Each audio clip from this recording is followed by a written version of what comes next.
other than Ayana, who just had a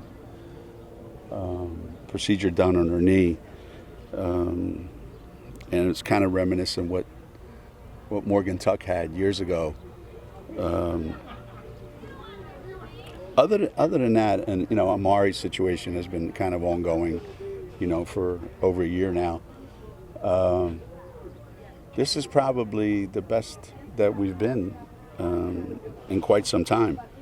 What we envisioned, when we put these recruiting classes together, was, a senior class or a junior and senior class of these last 2 years of, Aaliyah Edwards and Nika and Paige and then, right behind them, Caroline and AZ and, and then right behind them, Ice and, these other guys that, and then Jenna and all the, and you're thinking, wow, we're really set up really, really good. And then none of it happened.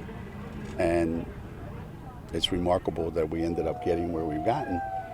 So when you think about it, if we are fortunate enough to have everybody all season long, I couldn't even tell you what's the potential, because I haven't seen it. And we haven't done enough as a team to kind of have seen it at this point. I would hope that by, obviously when we get back from our trip, we'll have a much better idea of what we're dealing with. But if you just go by how committed they are right now, and the intensity level and the energy level and just the vibe that's going through the building, it's at a different level than it has been the last couple of years. I just keep my fingers crossed all the time. Last year, in August, when Paige got hurt, she had never been that good in her life, and that's one of the things I'm talking about. Paige had a issue with her ankle in high school, and it never really got taken care of, and then we're working on and whatever, and this is the best she's ever been, the strongest she's ever been, the fittest she's ever been. This is the most time she has spent working on her body, her mind, just taking care of herself. And usually a lot of this stuff for these kids doesn't happen until they get to the pros, because they're not mature enough to understand what this means. Usually when they're in college, it's...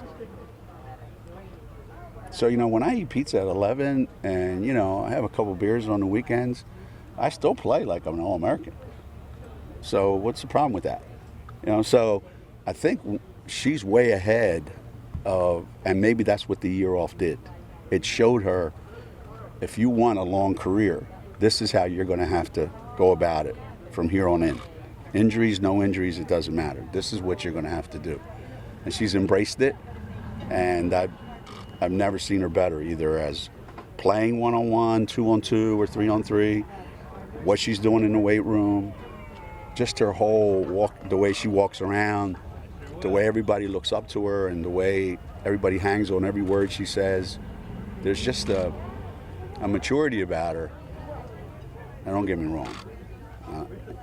I'm not saying here that, we've reached a point where, we're going to say that all of a sudden Paige is a 30-year-old who just got back from meeting with the Dalai Lama, and she's got the whole world figured out, She's still a kid trying to figure it out, but she's got it figured out as best as it can be figured out by a kid her age, having gone through what she's gone through. Everybody knows, hey, what's your goal at Connecticut? What do you think it is at Connecticut? The goal is to win a national championship every year. Everybody knows it. You don't have to talk about it. And we just had that discussion this morning. It's more important what we see every day, not what we hear. And this isn't a 1970s rock band, out for their, 60th tour, and they have to give every tour a name. Everybody's got Redeem Team, and everybody's got Reload Team, and everybody's got, Unfinished Business Team, and everybody's got, all this stuff going out there. Maybe we're not very social media savvy. How about we just shut the up and win games? How about we just do that? What's it been like? Maybe that's what the tour should be. Shut the up and win games.